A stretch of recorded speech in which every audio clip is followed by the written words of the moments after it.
Hello दोस्तों, welcome back to my YouTube channel maths plaza. तो दोस्तों, आज मैं इस वीडियो में क्लास 7 विज्ञान अध्याय 1 जिसका नाम है पादपों में पोषण। पादपों में पोषण, आज मैं इस चैप्टर का व्याख्या करने वाला हूँ। इसको बहुत ही बारीकी से ध्यान से समझेंगे और जितना भी महत्वपूर्ण पॉइंट वगैरह होगा सबको लिखेंगे, ठीक ना। तो चैप्टर का नाम क्या है? पादपों में पोषण, ठीक ना। तो हम लोग समझते हैं इसको। कक्षा 6 में आप पढ़ चुके हैं कि सभी जीव के लिए भोजन आवश्यक है, ठीक ना। ये कक्षा 6 में नहीं बल्कि बच्चा को भी ये बात पता है कि कोई भी जीव यदि जीवित रहना चाहता है तो जीवित रहने के लिए उसको क्या चाहिए? भोजन चाहिए, ठीक ना। चाहे वो पशु पक्षी, पेड़ पौधे, इंसान, जानवर, कोई भी जीव जंतु हो, यदि उसको जीवित रहना है तो जीवित रहने के लिए किसकी आवश्यकता होती है? भोजन की आवश्यकता होती है ना। बिना भोजन के क्या हम लोग जिंदा रह सकते हैं? नहीं। जब तक भोजन नहीं खाएंगे जिंदा नहीं रहेंगे। आप यह भी पढ़ चुके हैं कि कार्बोहाइड्रेट, प्रोटीन, वसा, विटामिन एवं खनिज भोजन के घटक हैं, ठीक ना। भोजन के ये घटक हमारे शरीर के लिए आवश्यक है तथा इसे पोषक कहते हैं, ठीक ना। तो पूछेगा कि भोजन के घटक कौन कौन से हैं? तो कार्बोहाइड्रेट, प्रोटीन, वसा, विटामिन, खनिज। ये हल्ला मत करो, ये सब क्लास 6 में ही पढ़ाया जा चुका है कि कार्बोहाइड्रेट, प्रोटीन, वसा, विटामिन, खनिज ये सभी क्या है? तो भोजन के घटक हैं, ठीक ना। अब भोजन के घटक को हम लोग क्या कहते हैं? पोषण कहते हैं, पोषक कहते हैं। क्या कहते हैं? पोषक कहते हैं, ठीक ना। तो सभी जीवों को भोजन की आवश्यकता होती है। सभी जितना भी जीव जंतु हो सबको किसकी आवश्यकता होती है? भोजन की। पेड़ पौधे क्या करते हैं? अपना भोजन खुद पकाते हैं। पूछेगा कि पेड़ पौधे अपना भोजन क्या करते हैं? खुद पकाते हैं। परंतु मानव सहित कोई भी प्राणी अपना भोजन स्वयं नहीं बना सकता। मानव हो गया, पशु पक्षी हो गए, जीव जंतु हो गए, कीड़ा मकोड़ा, ठीक ना, चींटी वगैरह जितने भी हैं वो सब में से कोई भी क्या करते हैं? अपना भोजन खुद नहीं पकाते हैं। केवल पेड़ पौधे ऐसे हैं जो अपना भोजन खुद पकाते हैं, ठीक ना। वे पादपों अथवा पादपों का आहार ग्रहण करने वाले जंतुओं से भोजन प्राप्त करते हैं। मानव क्या करते हैं? मानव 2 प्रकार से भोजन प्राप्त करते हैं, या तो पादप से या तो जंतु से। पादप मतलब आप पेड़ पौधा, ध्यान समझना, बहुत ही बढ़िया चैप्टर साइंस का, ठीक ना। पादप मतलब क्या हुआ? पेड़ पौधा।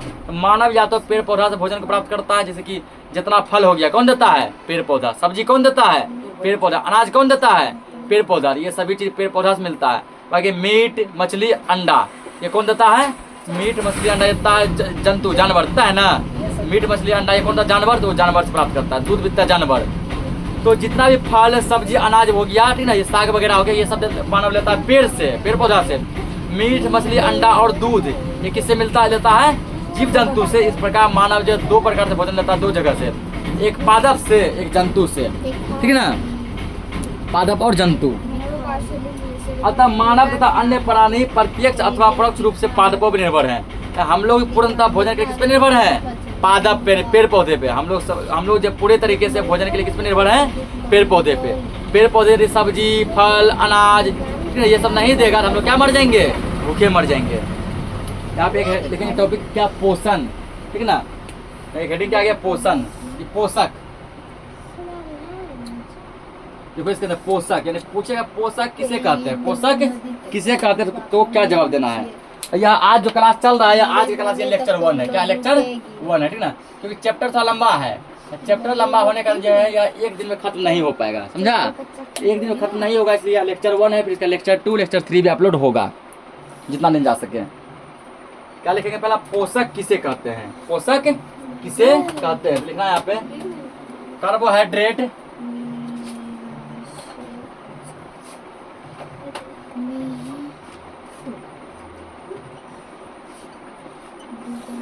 कार्बोहाइड्रेट, प्रोटीन, कार्बोहाइड्रेट, प्रोटीन, वसा, विटामिन,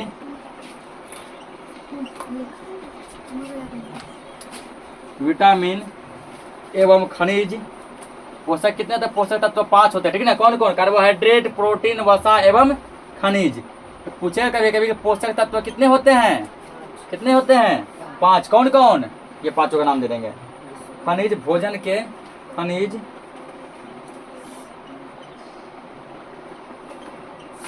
भोजन के घटक हैं। भोजन के घटक हैं, ठीक ना। भोजन के घटक हैं। भोजन के ये घटक, भोजन के ये घटक, भोजन के ये घटक हमारे शरीर के लिए आवश्यक हैं।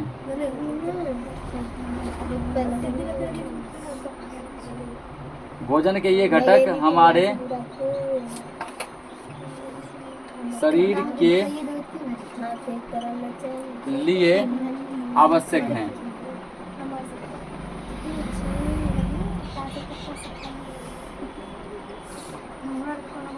आवश्यक हैं तथा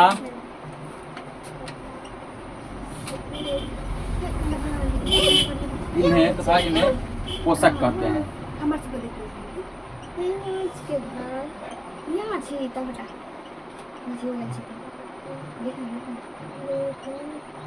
कहते हैं, ठीक ना। ये कार्बोहाइड्रेट, प्रोटीन, वसा, विटामिन, खनिज, ये सब भोजन के घटक हैं। ये सभी घटक क्या कहलाते हैं? पोषक कहलाते हैं। अगला पादपों में पोषण की विधि। पादपों में पोषण की विधि, ठीक ना। ये पादप जब पेड़ पौधे अपना पोषण कैसे करते हैं?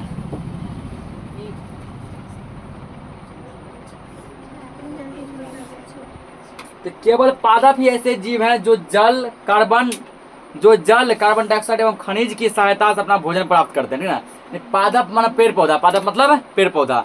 पेड़ पौधा ही ऐसा है जो जल, कार्बन डाइऑक्साइड और खनिज की सहायता से अपना भोजन खुद पकाता है। ये सभी पदार्थ उसके परिवेश में उपलब्ध होते हैं। जल भी उसको मिलता है, कार्बन डाइऑक्साइड भी मिलता है, खनिज भी मिलता है। पोषक पदार्थ सजीवों की शारीरिक संरचना, वृद्धि तथा क्षतिग्रस्त भागों के रखरखाव के लिए समर्थ बनाते हैं तथा विभिन्न जैव परिक्रमों के लिए आवश्यक ऊर्जा भी प्राप्त करते हैं। सजीवों द्वारा भोजन ग्रहण करने एवं इसके उपयोग की विधि को पोषण कहते हैं, ठीक ना। सजीव जो भोजन को ग्रहण करता है, सजीव जो भोजन को ग्रहण करता है, ठीक ना, और भोजन को खाने के बाद इस भोजन का जहाँ जहाँ जिस रूप में उपयोग करता है, यह पूरा प्रोसेस क्या कहलाता है? पोषण कहलाता है। पूरा प्रोसेस क्या कहलाता है? पोषण कहलाता है। तो आगे क्या दिया देखो, पोषण क्या दिया है? पोषण, ठीक ना। पोषक क्या है? पोषक तत्व कार्बोहाइड्रेट, प्रोटीन, वसा, विटामिन और खनिज लवण, ये सभी क्या है? पोषक हैं। ये सभी क्या है? पोषक हैं, क्योंकि ये सब भोजन के घटक हैं और इन घटक की आवश्यकता हमारे शरीर में होती है, इसलिए ये सब क्या कहलाते हैं? पोषक कहलाते हैं। अगला पोषण, तो सजीवों द्वारा भोजन ग्रहण करने एवं इसके उपयोग की विधि को पोषण कहते हैं। हम लोग जो भोजन खा लिए, उन चीज भोजन का उपयोग कहाँ करते हैं, ठीक ना। भोजन का उपयोग हम लोग खाने के बाद जिन जिन चीज़ों में करते हैं, यह पूरा प्रोसेस क्या कहलाता है? पोषण कहलाता है। यहाँ लिखेंगे हम लोग कि सजीवों द्वारा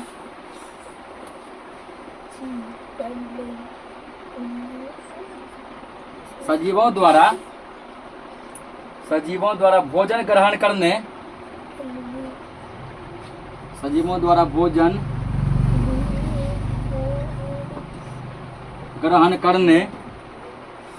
सजीवों द्वारा भोजन ग्रहण करने एवं इसके उपयोग की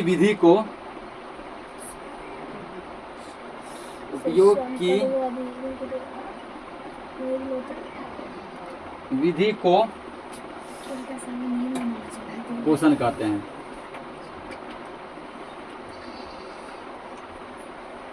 हम लोग जो भोजन खाए, ठीक ना, क्या सजीव, केवल हम ही लोग नहीं बल्कि पेड़ पौधा, जीव जंतु, कोई भी जो भोजन खाता है उसका भोजन का उपयोग जहाँ भी करेगा वो क्या कहलाता है?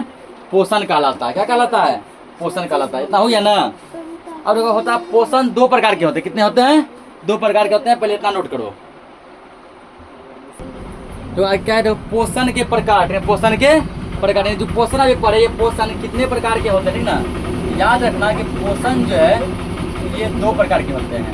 कितने प्रकार के होते हैं? दो प्रकार के होते हैं, ठीक ना। पहला होता है स्वपोषी, पहला होता है स्वपोषी पोषण, स्वपोषी पोषण, ठीक ना। दूसरा होता है विषमपोषी पोषण। दोनों समझाते हैं अभी, इसको लिखाएंगे थोड़ा लंबा चलेगा, समझा, केवल समझाते हैं। दूसरा क्या होता है? विषमपोषी पोषण, ठीक ना। पोषण कितने प्रकार के होते हैं? दो प्रकार के, स्वपोषी पोषण और विषमपोषी पोषण, ठीक ना। पूछेगा स्वपोषी पोषण किसको कहते हैं? तो जो जीव अपना भोजन स्वयं पकाते हैं, ठीक है। जो जीव अपना भोजन स्वयं पकाते हैं और अपने भोजन के लिए किसी दूसरे जीवों पर निर्भर नहीं रहते हैं। ऐसे जीवों को हम लोग कहते हैं स्वपोषी पोषण। क्या कहते हैं? स्वपोषी। जैसे कोई जैसे पेड़ पौधा, पादप जो हो गया, पेड़ पौधा को पादप भी कहते हैं। क्या कहते हैं? पादप, है ना।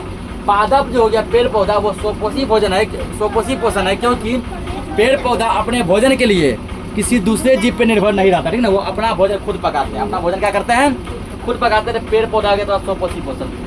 और विषमपोषी में ऐसा वह पोषण जिसमें कोई जीव अपने भोजन के लिए दूसरे जीव पर निर्भर रहता है, ठीक ना।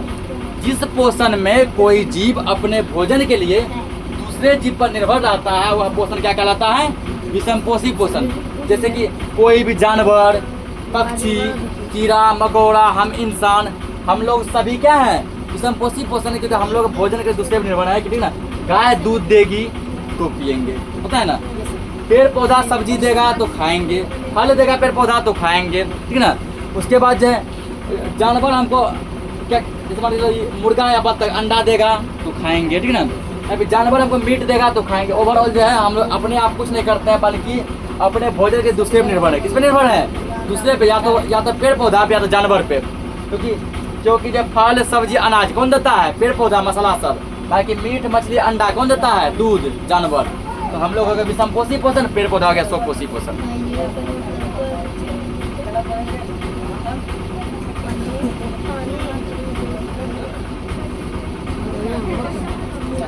देखो, पत्ती की सतह पर उपस्थित सूक्ष्म रंध्र द्वारा वायु में उपस्थित कार्बन डाइऑक्साइड प्रवेश करते हैं ना। पूछिएगा कि पेड़ पौधा सांस कैसे लेता है? तो पेड़ पौधा के पत्ता, जो पत्ता होता है ना, पत्ता को जब तुम क्या करेगा, जब तुम माइक्रोस्कोप से जूम करके देखेगा तो पत्ता में हजारों लाखों छोटे छोटे छेद होते हैं। क्या होते हैं? छेद होते हैं। कोई भी पेड़ पौधा का पत्ता ले लो, उस पत्ता को यदि माइक्रोस्कोप यदि झाँक कर देखा जाए, ठीक ना, झाँकने पर पता चलता है कि उस पत्ते में क्या होते हैं? तो हजारों लाखों जो है ना छेद होते हैं, कुछ इस प्रकार के बने होते हैं ना। हजारों लाखों क्या होते हैं? छिद्र होते हैं। ये छिद्र को, इस छेद को हम लोग कहते हैं रंध्र। क्या कहते हैं? रंध्र, ठीक ना। इसी रंध्र की सहायता से पेड़ पौधे क्या करते हैं? सांस लेते हैं। क्या लेते हैं? सांस लेते हैं। तो पूछिएगा पेड़ पौधे सांस में कौन सा गैस लेते हैं? याद रखना, पेड़ पौधे सांस में कार्बन डाइऑक्साइड गैस लेते हैं, ठीक ना। हम लोग सांस में क्या लेते हैं? हम लोग सांस में ऑक्सीजन गैस को लेते हैं, कार्बन डाइऑक्साइड गैस को छोड़ते हैं। अब पेड़ पौधा क्या करता है? कार्बन डाइऑक्साइड गैस लेता है, ऑक्सीजन गैस को छोड़ता है, हमारा उल्टा करता है वो, ठीक ना। ये सब चीज याद रखने का है।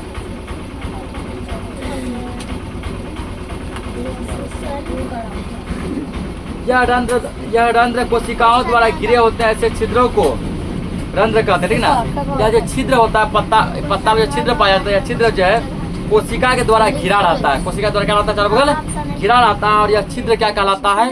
रंध्र कहलाता है। पूछे रंध्र किसे कहते हैं? क्या बोलेगा? कि पत्ते में छोटे छोटे छिद्र होते हैं, ठीक ना। पत्ते में क्या होते हैं? छोटे छोटे छिद्र होते हैं। उसी छिद्र को क्या कहते हैं? रंध्र कहते हैं, ठीक ना। पत्ते में छोटे छोटे छिद्र होते हैं। छिद्र यानी छेद, ऐसे भी कि पत्ते में छोटे छोटे छेद होते हैं, उस छेद को क्या कहते हैं? रंध्र कहते हैं। और उसी रंध्र के माध्यम से पेड़ पौधे क्या करते हैं? सांस लेते हैं। जल एवं खनिज वाहिकाओं द्वारा पत्तियों तक पहुंचाते हैं। ये वाहिकाएं नली के समान होती है, जड़, तना, शाखा एवं पत्तियों तक फैली होती है, ठीक ना। पोषकों को पत्तियों तक पहुंचाने के लिए ये वाहिकाएं एक सतत मार्ग बनाती है। पत्तियों में एक हरा वर्णक होता है जिसे क्लोरोफिल कहते हैं, ठीक ना। पूछे क्लोरोफिल किसे कहते हैं? तो याद रखना, कोई भी जो है पत्ता हरा दिखता है, किसके वजह से? क्लोरोफिल की वजह से। किसकी वजह से? क्लोरोफिल। यदि क्लोरोफिल नहीं होगा पत्ता में, कोई भी पेड़ पौधा तुम्हें ग्रीन नहीं दिखेगा, हरा भरा नहीं दिखेगा, ठीक ना। तो पत्ता जो हरा भरा दिखता है किसके वजह से? क्लोरोफिल की वजह से। यहाँ लिखेंगे एक टॉपिक, क्लोरोफिल। क्लोरोफिल, ये कहता कोरोनाफिल। ये कहता कोरोनाफिल रे। हाँ दिलखुश। क्या? क्लोरोफिल, ठीक ना। क्लोरोफिल किसे कहते हैं? क्लोरोफिल, क्लोरोफिल नहीं। कोरोना नहीं बोला, कोरोना बोल दिया था। इसका डेफिनेशन लिखना है, देखें यहाँ पे। पत्तियों में एक हरा वर्णक होता है।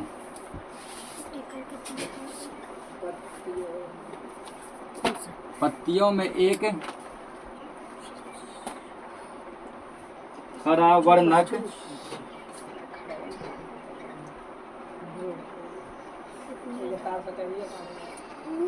होता है जिसे क्लोरोफिल कहते हैं। हाँ,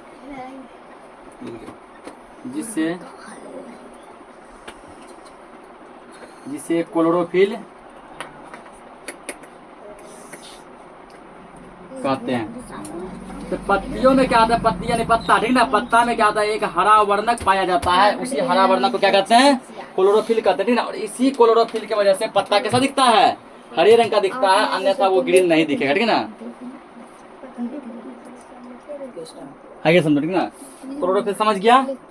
क्लोरोफिल समझने के बाद देखो ध्यान दिया गया, ठीक ना, कि पत्तियों में एक हरा वर्णक होता है जिसे हम लोग क्या कहते हैं, क्लोरोफिल कहते हैं। क्लोरोफिल सूर्य के प्रकाश यानी सौर प्रकाश की ऊर्जा का संग्रहण करने में पत्ती की सहायता करता है।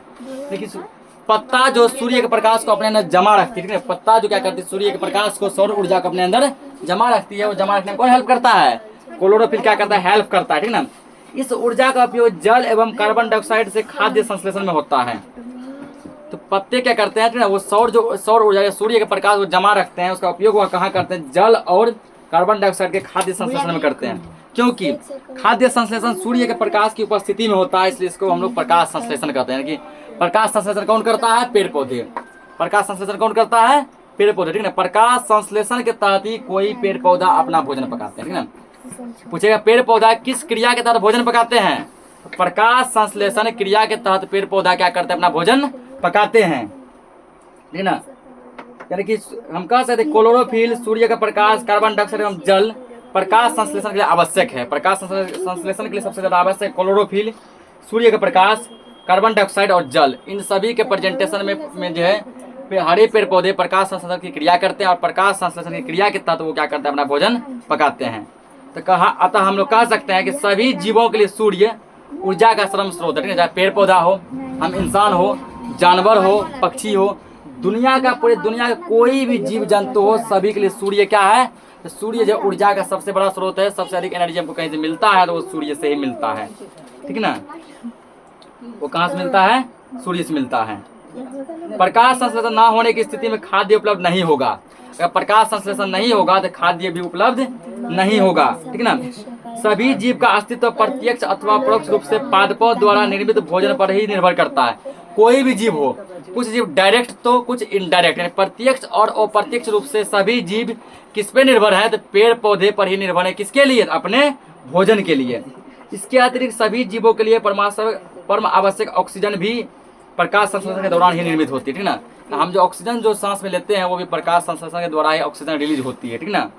प्रकाश संश्लेषण की अनुपस्थिति में पृथ्वी पर जीवन की कल्पना संभव नहीं है। प्रकाश संश्लेषण, यदि पेड़ पौधे प्रकाश संश्लेषण की क्रिया नहीं करेंगे तो इस धरती पे कोई भी जीव जीवित नहीं रहेगा। धरती पे जीवन की संभावना कल्पना नहीं कर सकते हैं। प्रकाश संश्लेषण के दौरान पत्ती की क्लोरोफिल युक्त कोशिकाएं सूर्य के प्रकाश की उपस्थिति में कार्बन डाइऑक्साइड और जल को कार्बोहाइड्रेट का संश्लेषण करती है। पत्ता में जो क्लोरोफिल होता है, जो क्लोरोफिल वाला पत्ता है, वो सूर्य के प्रकाश की उपस्थिति में जल और कार्बन डाइऑक्साइड का संश्लेषण करती है। इस प्रक्रम को हम लोग क्या कहते हैं, प्रकाश संश्लेषण प्रक्रम कहते हैं। इस प्रक्रम में ऑक्सीजन नियुक्त होती है, कार्बन डाइऑक्साइड पत्तियों में क्या होता है, संचित हो जाता है।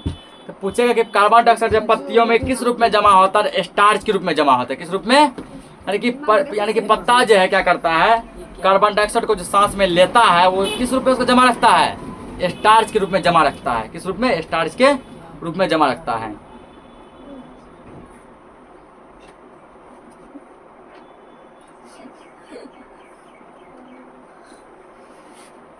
ठीक ना, स्टार्च के रूप में जमा होता है। पत्ती में स्टार्च की उपस्थिति प्रकाश संश्लेषण प्रक्रम का संपन्न होना दर्शाता है, ठीक ना।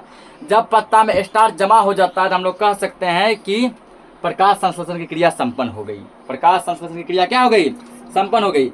स्टार्च भी एक प्रकार का क्या है, कार्बोहाइड्रेट है, ठीक है। स्टार्च भी एक प्रकार का कार्बोहाइड्रेट है। तो आज के लिए इस चैप्टर को इतना ही रखते हैं, बाकी जो इसमें बचा हम लोग नेक्स्ट लेक्चर में समझेंगे। तब तक के लिए जय हिंद।